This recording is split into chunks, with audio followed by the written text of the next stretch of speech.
Everything good?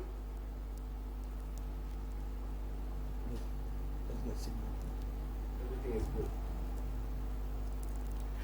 Today is International Day for Universal Access to Information, September 28, 2022.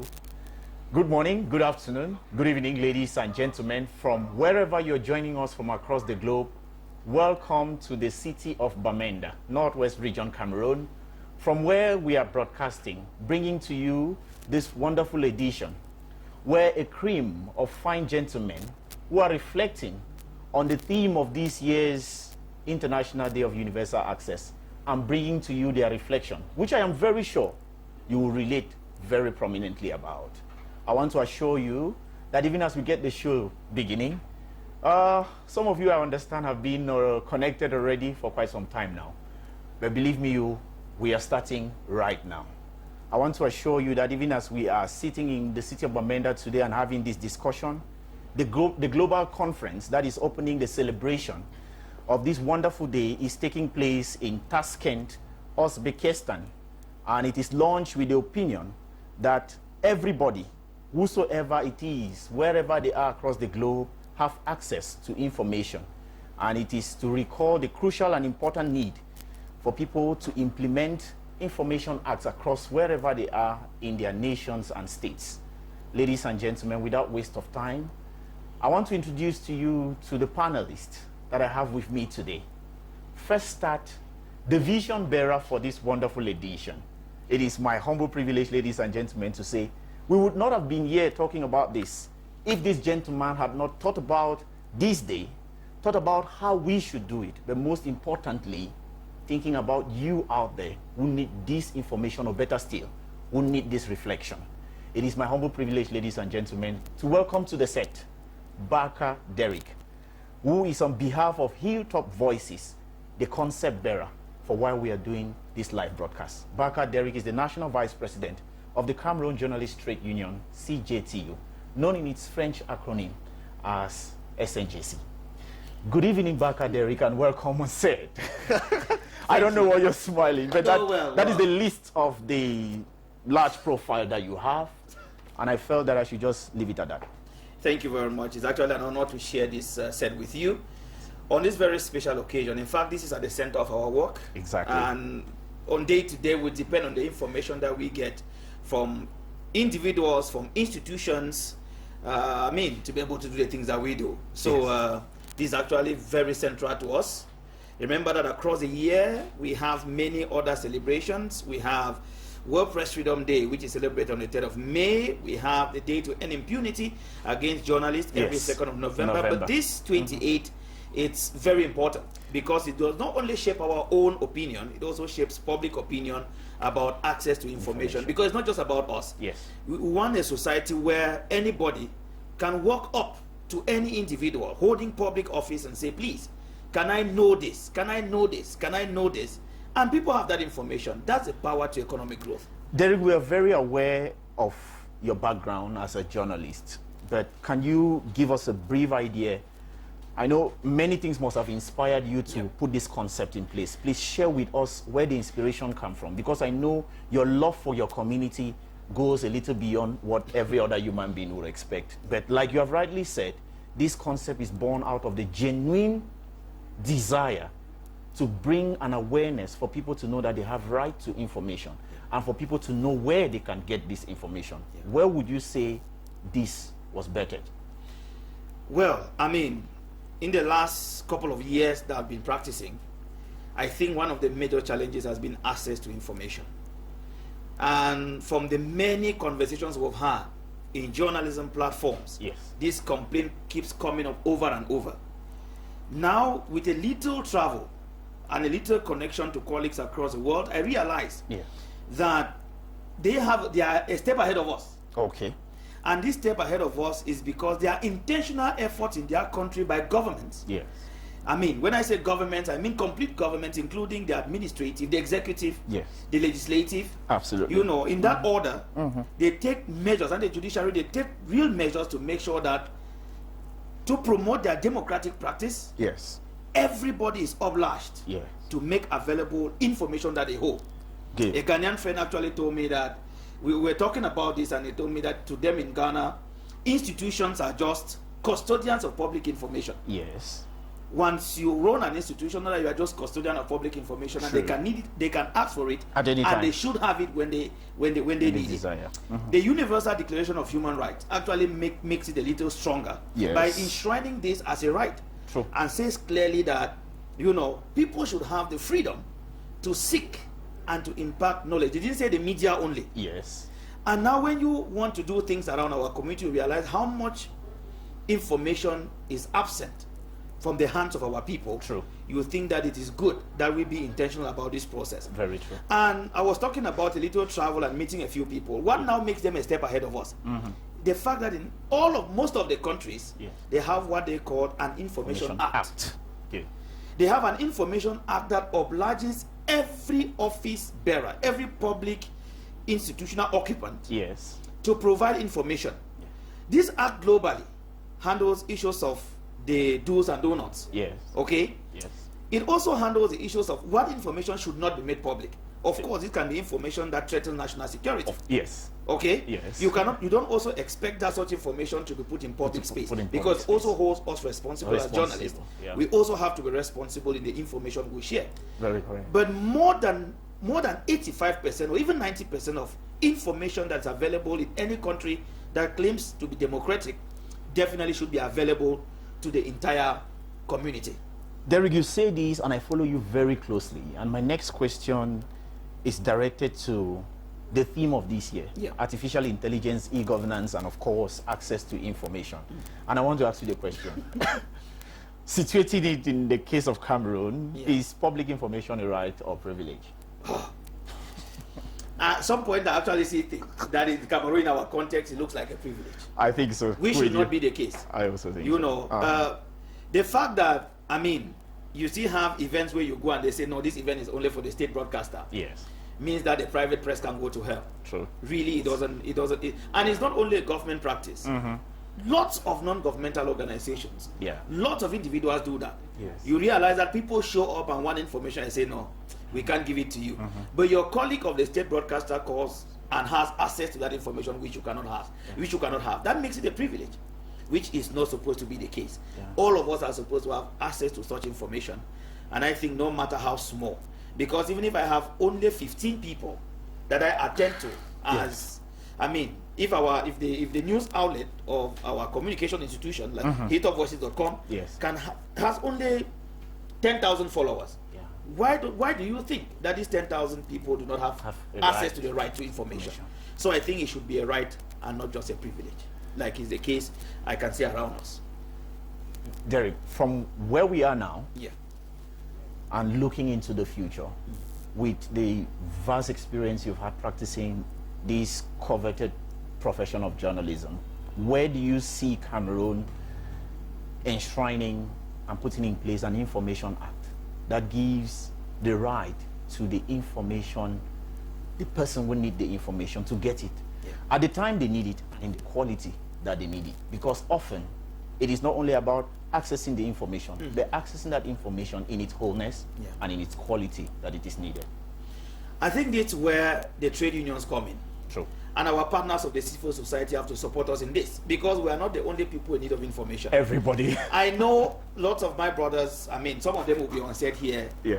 who, because the information was buried in some state-owned newspaper some long time ago, they can't access it. They couldn't access. You know. Yeah. So, I mean, it's a crucial thing, and I think that they will have to rally with the media structures and international organizations. Remember, we're currently working on the UN Action Plan, the United Nations Action Plan for access to information and safety of journalists. True. And so these are documents that have to take effect at state level. Yes. And we now expect that as soon as this action plan goes into effect, that should be applied in Cameroon. That's point number one. But away from that, I think journalism associations, trade unions and organizations in Cameroon must take the lead and make a proposal to Parliament. It's actually policy change, and to influence policy change is a process. Exactly. So you don't just, I mean, this our talking could just be take-off point. But I think that there should be an intentional effort which could be proposing, why not? Proposing a sample of the act to some parliamentarians who will now turn to lobby their colleagues, who eventually should see reason why Cameroon needs one. Something that was done a few months back, the anti-terrorism law, you know, it actually could constitute a part of the Information Act. Yes. But then not as hard as it is, because it's too hard. For example, we are in an armed conflict, and I can assure you that some people are in this armed conflict just because they have not been heard. Absolutely. But if journalists had the freedom to be able to talk to many people, people share their thoughts, people do interactive programs on radio and they are heard, trust me, lots of people, their tempers will calm down. And that's the role the media can play in conflict mitigation. True. And so we expect not just the hard laws that we had in the anti-terrorism law, but we expect a more friendly Information Act that, as you say, time and space is important. Definitely. You know, that permits people to act. Now, what if I go to see someone who wants information? I work for a daily newspaper. I need this information in the evening.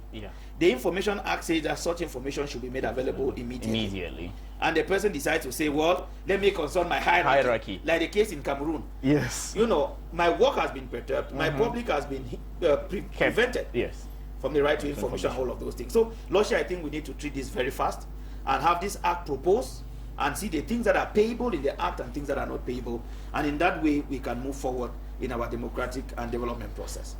Derek, I wish I could keep you on set. Thank you earnestly.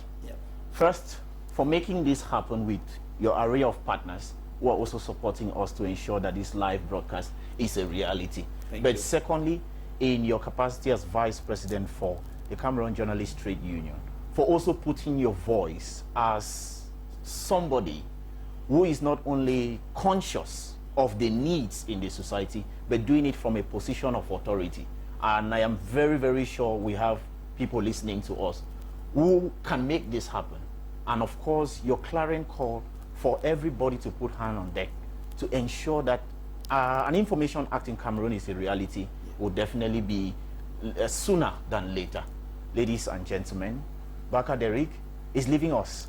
From the studios of his microphone, ladies and gentlemen, we go to the environment where we introduce to you our second guest on today's edition of this live show.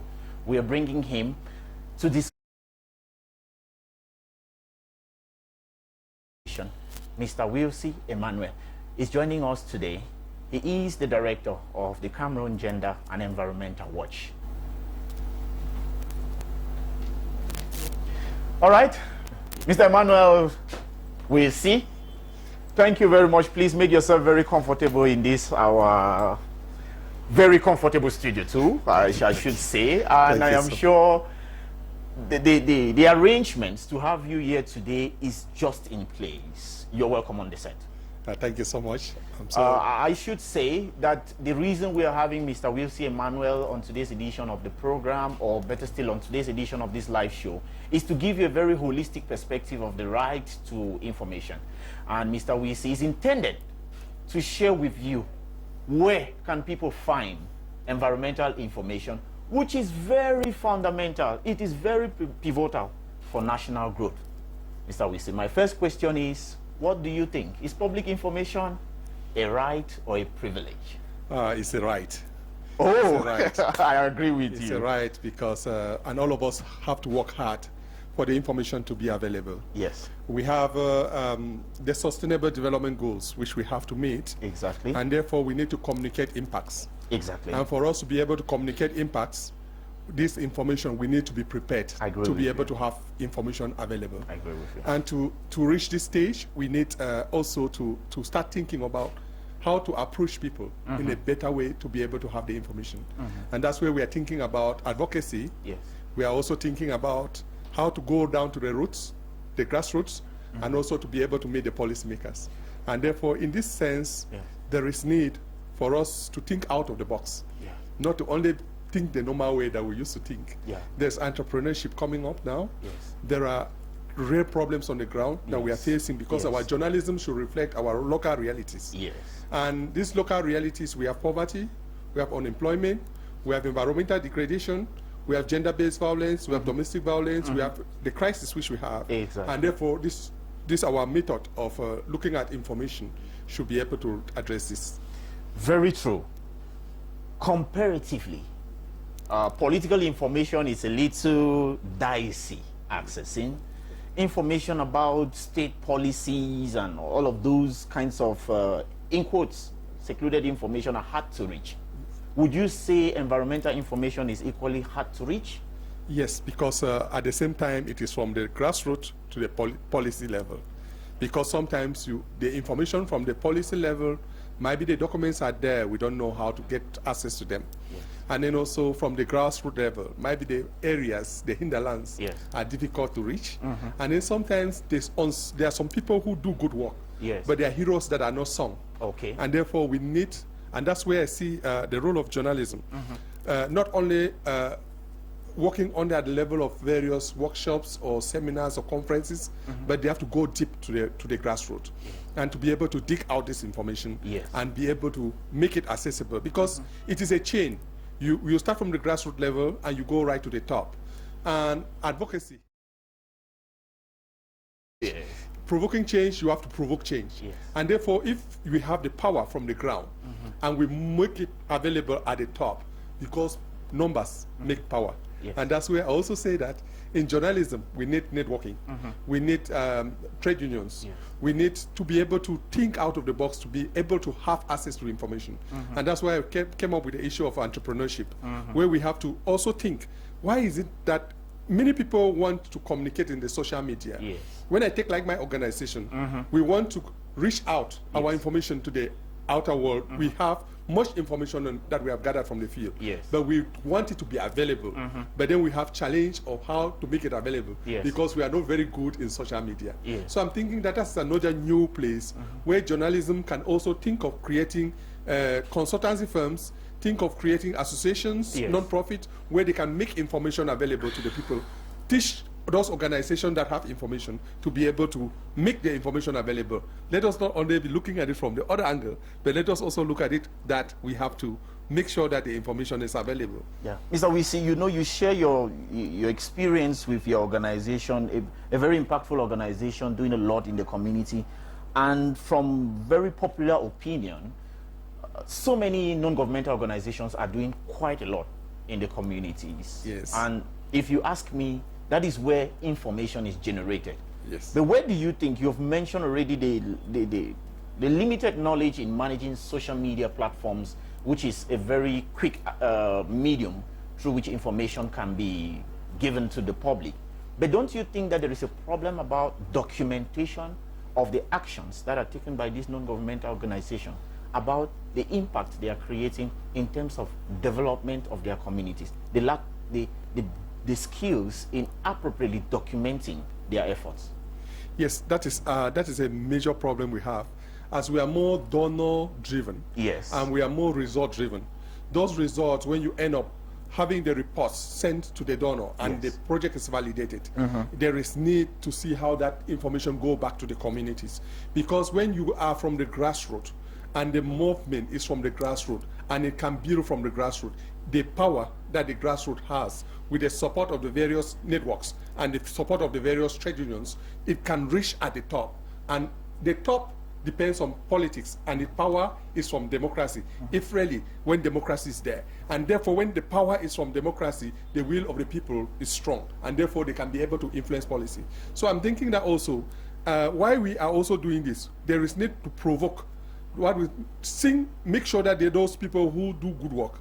You people also, as journalists, communication officers, we need to go right down to the roots. I agree. Dig out those people who are doing beautiful work, mm-hmm, sing them as heroes, mm-hmm, dig out those people who are doing bad work, mm-hmm, also help as watchdogs, yes, so that they can be able to know that when you do bad work, mm-hmm, the information will be out. Yeah. But some people do bad work, but they know that as they do bad work, nobody will know about the bad work. Exactly. But when you do bad work and you know that if work will be known, therefore it's also cautioning you to always try to do the good things. Yeah. So it is also important that each one of us, from the individual level, we should fight. Yes. From the group level, we should fight. Mm-hmm. And again, too, I'm thinking that more journalists are more concentrated on politics. and I think that is just a very small part of it. Yes. And I think that journalism, to me, is a tool. Yes. That needs other knowledge, yes, to adapt to it. Definitely. Let us look like the case of pesticides. Mm-hmm. In order to be able to report well on pesticides, you, the journalist, must have done courses or done some course, some education, have some education on pesticides, so that you can be able to know the right policies that are there, the right everything about it before you can report on it. You can report on what Just you the same on biodiversity and forestry. Yes. All of these need that you should be able to know food crisis. So there is need for us also as journalists, and as we specialize on various fields, my organization is on gender-based forest conservation and all that. Yes. We need people who are also specialized in this domain, Okay. so that they can be able to report well. Yes. Sometimes when some journalists come to us and we carry out an activity, and we expect them to report through the newspapers, through the radios, and sometimes when you look at what they are reporting, you say, no, this is not what I said. This is not what I said. Why? Because they never mastered the subject matter. And then when you don't master the subject, you cannot be able to report well. It's difficult. So therefore, I'm also saying that while I look at the number of journalists that we have in Cameroon, I'm still looking at them to be very small. Yeah. While some people are saying that they are already many journalists, I'm looking at them that they are not yet enough journalists, because if we can specialize, we have journalists on advocacy, journalists on food crisis, on food, journalists on pesticide, journalists on forestry, journalists on all of these aspects there, gender-based violence. Those fine aspects. And fine aspects. And when you do that, you instead grow richer, because those fields that are world specified, those people are rare. And therefore you own it. Yes, just like us, we specialize on bees. Yes. The bees from the whole value chain of the honey value chain. And when you look at how many people are specialized on conservation with the use of bees, they are not there. So therefore we have the power in that area. So we as journalists too, we have to have the power in the various areas where we are executing. Because now recently, working with Bakaderic over some time, the environmental journalism is gradually, I see the passion. And when you actually get the passion of what you are doing, you become stronger. So soon Derek will be a journalist in many many domains. Just like Leke, Regina Leke, I think I also admire her. She's an environmental journalist. So we need more people in this field. We need more people in other fields too, so that as we are talking about issues, some issues are not developed. So we need to be very, very careful to make sure that also all of us who are working in those areas, we should be able to have the master of that area. Domain. Mr. Wilson, I hear you speak, and one thing comes to my mind: research. Yes. That in all of these areas you've mentioned, people can only access information as a result of research. So you go on the internet and you're typing about a particular concept and you want a perspective from Cameroon, you don't find it. Is it that the research has not been done, or the research has been done but it has not been published? Where do you think is the missing link? There is much work in the drawers, and somebody needs to provoke that change. Yes. And therefore, if I should do a project on conservation, and I finish that project, and you who is there like a journalist, and you come closer to me to ask me, what have you done? And then skills on how to manage websites. Skills on be able to attend various conferences, will be able to write. And therefore, this also means that even in the organizations that we run, we also need skills in communication. And therefore, and those are new ways that we think that partnership should flow with the journalists, so that they could be able to see how to think out of the box, go in and make some kind of understanding, memorandum of understanding with the various organizations or structures, so that if they cannot be able to pay them full time, they can be able to pay them part time, and then the information that they have can flow out. But at the level of the policy, I will not be able to talk much there, but I think that it depends on the political will. So you're accepting with me that research is quite ongoing in good number or quantity, but the issue is the publication. Publication is one, but also the research, deep research, as I say, goes with professionalism. And we really need, as we are more specializing in our educational system, the more to the information and the research information will be available. But when we do general things, sometimes deep research goes with a lot of specialization. And therefore, and sometimes when we feel that we are working for people, we will be able to make the information available to the people. Okay. So, but if most people, you are sitting in an office and you feel that the office belongs to you, Yes. or you are not doing good work, you don't want the work to be known. But if you do good work, it is always a powerful zeal to always be ready to share. But when you do good work, the good work always show. And I think that many people always come to us to be able to share and to ask for information. And I think what we said earlier, it is very, very important that anybody who is sitting in any office should know that it's a public office. And therefore, all information that is in that office belongs to the people because the people put him in that place. Where would you say is access to environmental education in Cameroon at? Would you put a percentage to it?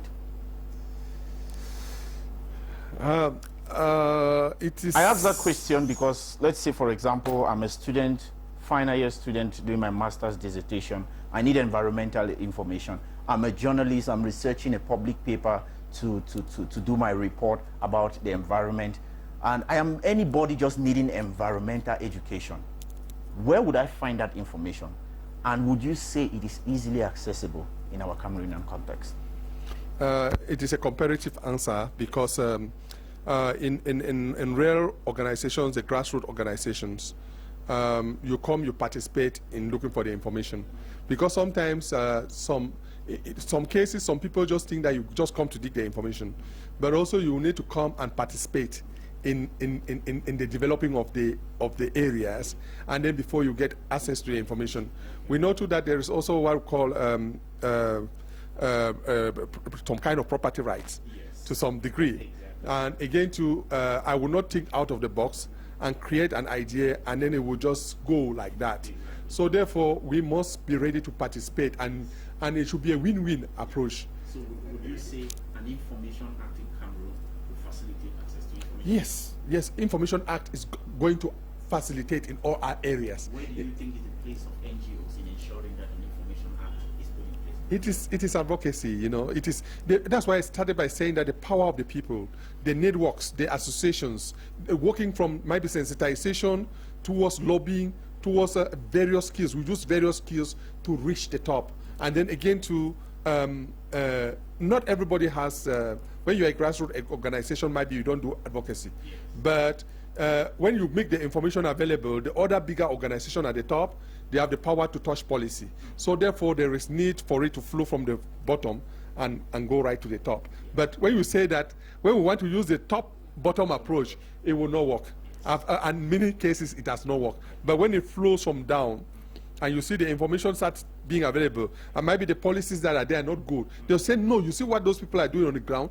This is what is working, and this is the results they are getting. And therefore, we are working towards the Sustainable Development Goals. Therefore, in this case, we will have to change. And therefore, the top also wants to see positive change, and they will be able to also assist in making this happen. Thank you very much, Mr. Wilson Emmanuel, environmentalist. Thank you for finding time to be part and parcel of this live show. It's been a pleasure having you on set, sharing these fantastic ideas from an environmental perspective. I'm sure after the show, we'll get to talk on the many details, and maybe we catch time to also find ways to support many other organizations in ensuring that an Information Act is a reality in Cameroon. Please do have a nice day. Thank you so much. Ladies and gentlemen, access to information to make informed decisions.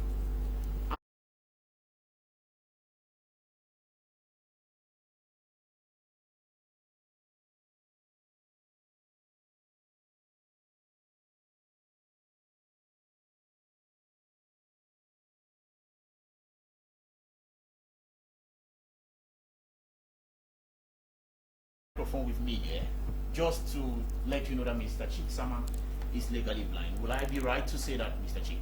You're just right, and thank you for having me. Welcome on set. You know, I was just saying access to information to citizens is the only way for them to make informed decisions.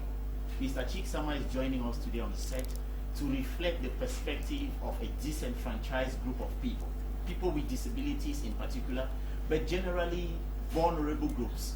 Mr. Chiksama, the discussion on access to information for people without disabilities can be some from today to tomorrow. But for people with disabilities, it's even more a dire need. would you say public information access is a right or privilege?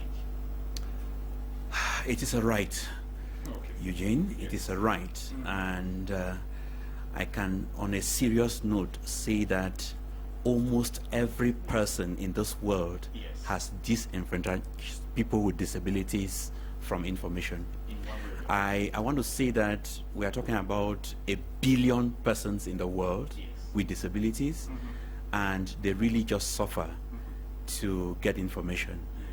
Having such a topic on a day like this simply just tells me that it is important to talk about access to information, but looking at access to information on different angles, from different angles, Yes. looking at different senses, looking at different impairment types, but also looking at different technology that exists that will furnish information to people with disabilities.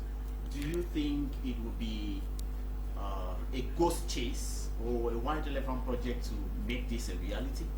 No, we just have to say that, just like one of the predecessors or one of the persons who left stage just said, that it is a universal right. We are also saying that the United Nations Convention on the Rights of Persons with Disabilities states very categorically, very clearly In Article 9. that access to information is a right. Now, when we talk about accessibility in most cases and linking it to disability, so many persons only think about ramps, wheelchairs, and all of that. Exactly. But we are saying that access to information is a whole module in the University of Information.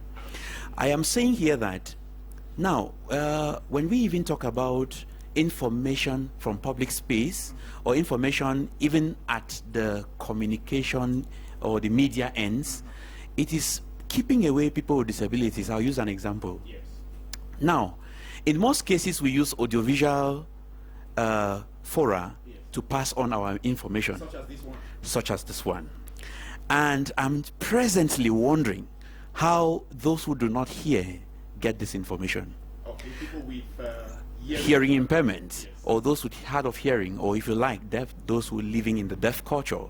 How are they getting this information? But also that when the public servants get to pass on decisions and get to give information about an alert or a humanitarian crisis where we find ourselves, I am wondering whether they actually know if they have a community, 15% to be very specific, that needs to get this information in diverse ways. Now, I will shock you to say that even the UN Convention on the Rights of People with Disabilities is not accessible in the largest part. This is to say that we only feel very comfortable in enacting these laws and do not think that it is a right for these people to have access to the laws themselves. And so, we are telling ourselves that it is a right and not a privilege, and that people with disabilities have a right, which is just as equal as every other person, to get information which is useful to all of us, which is useful to the national life, to community life, but also that can take care of our schools, our health, and every other aspect of life.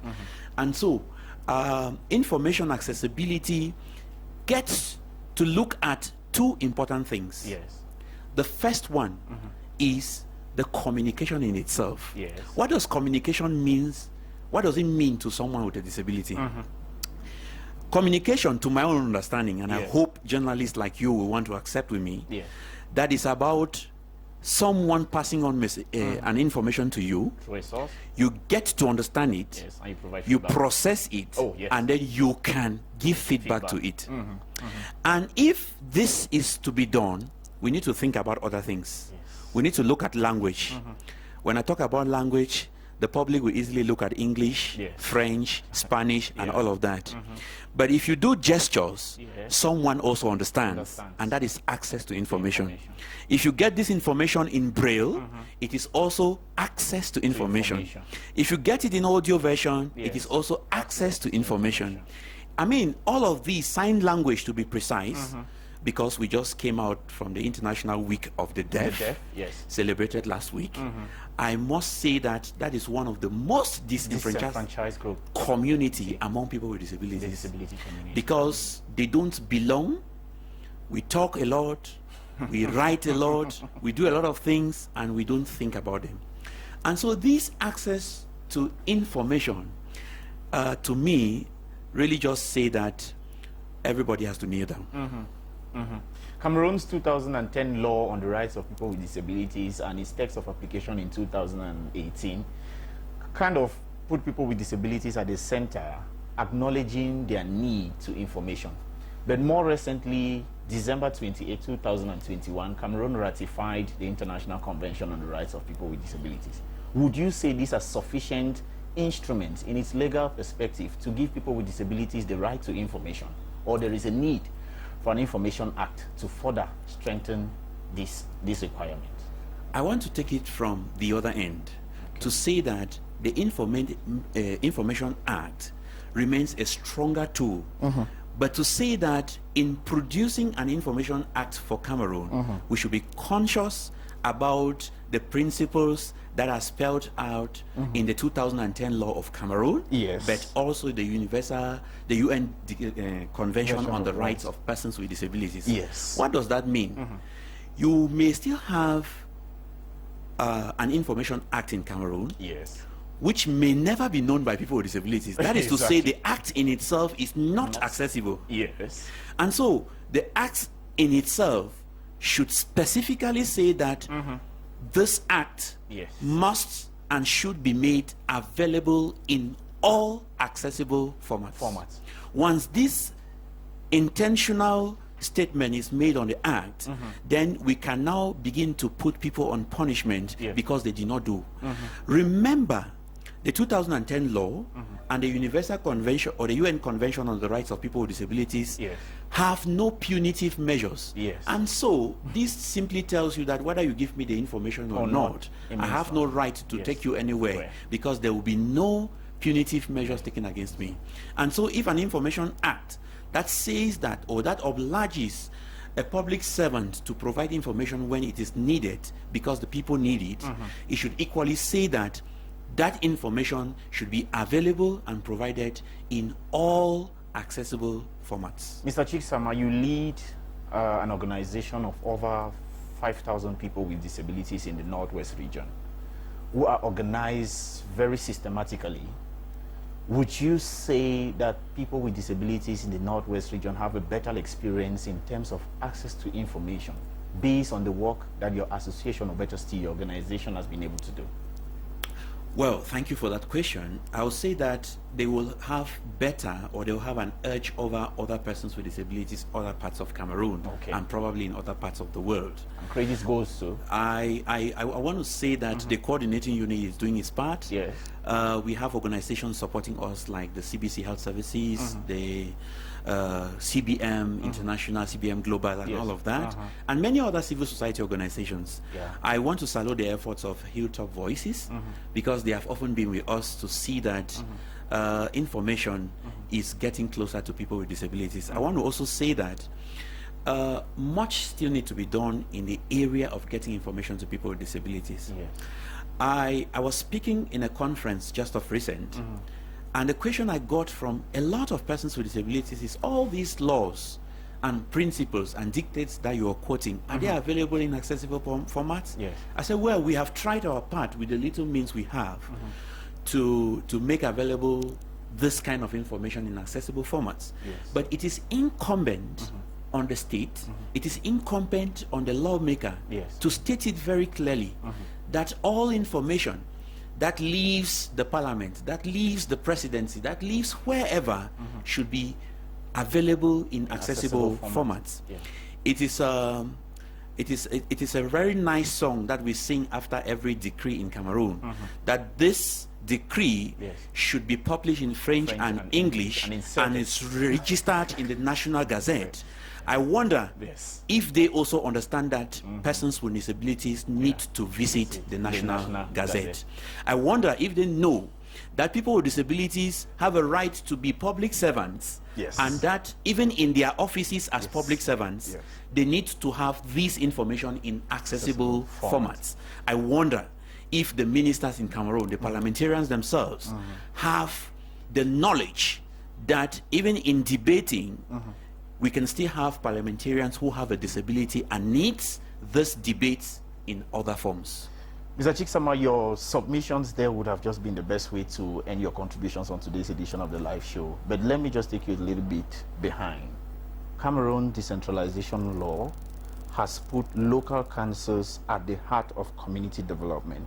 Councils in Cameroon are becoming the kingpin of bringing developments to their communes among which people with disabilities. Where would you say is the place of people with disabilities in community council development, especially in the Northwest region and in Cameroon?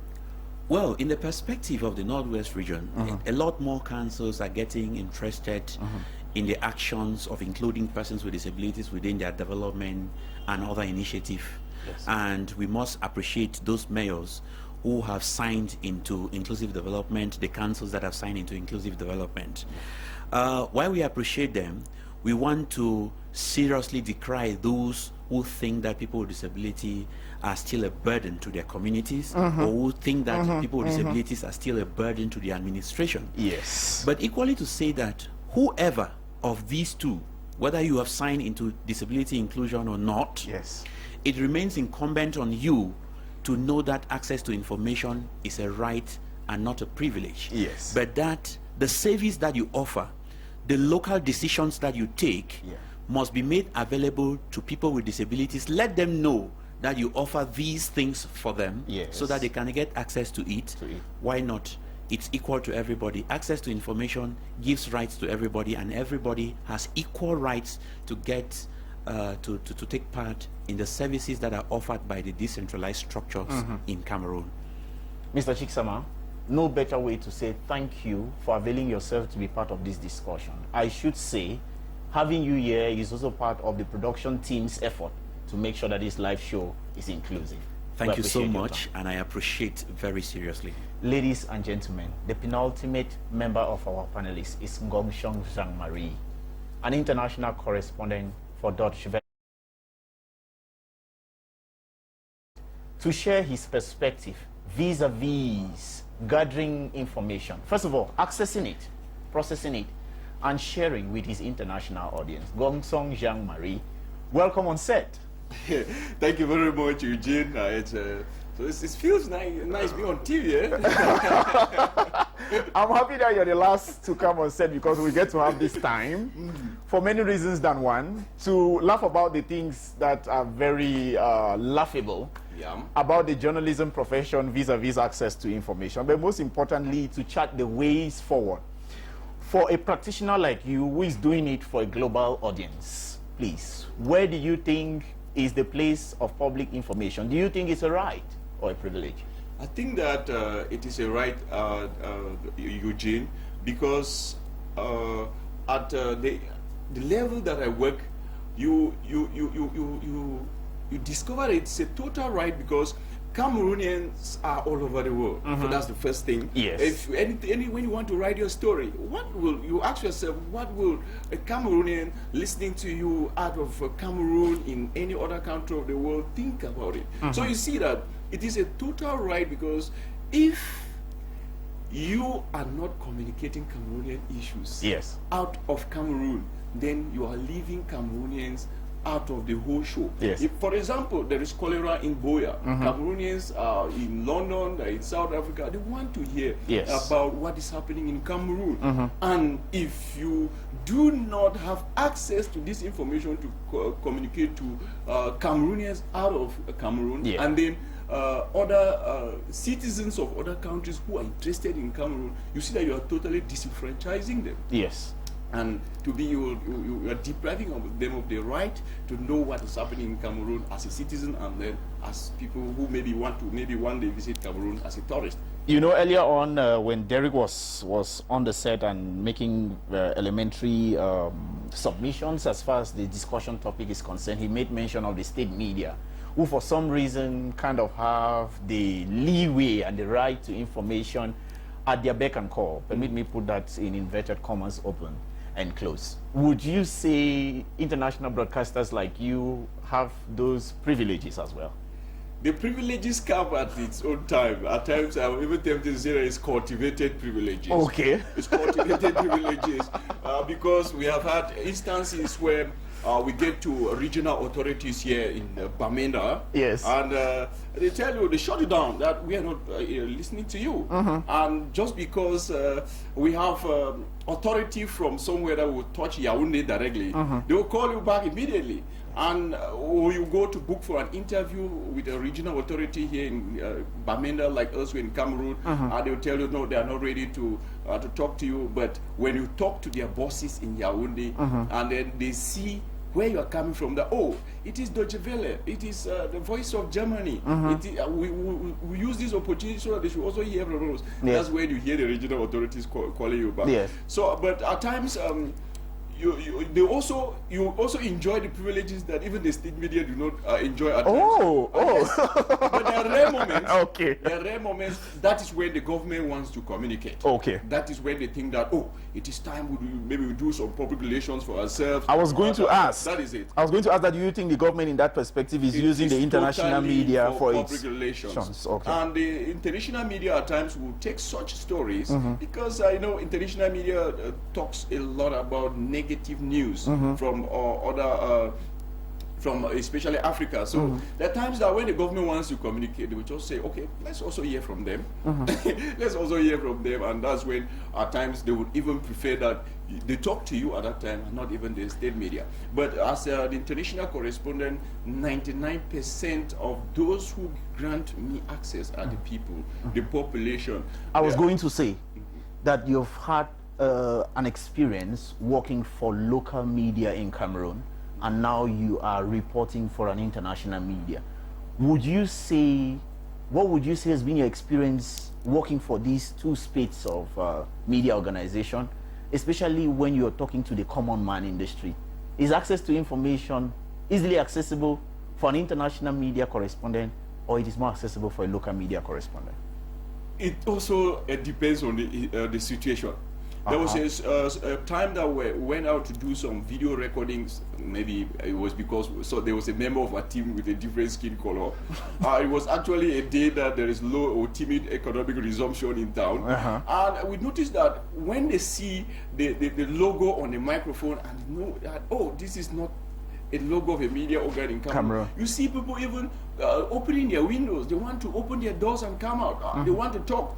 One thing is that they believe that their voices will be better heard, their stories will be better told by the international media, and they are also a little tired that the local media has been dumping their issues, and since they are local, they have a limited outreach. Their grievances will not go international. So when they notice that maybe you have the logo of DW, they want to talk to you. You hardly have issues on the ground getting local content for DW, because they believe first of all that when it is DW, they will say it as it is. Would you say? And they will not be scared, because if they want if they want to be protected, DW will protect them first of all. Okay. What do you think is the place of international media reporters like yourself in clamoring and supporting other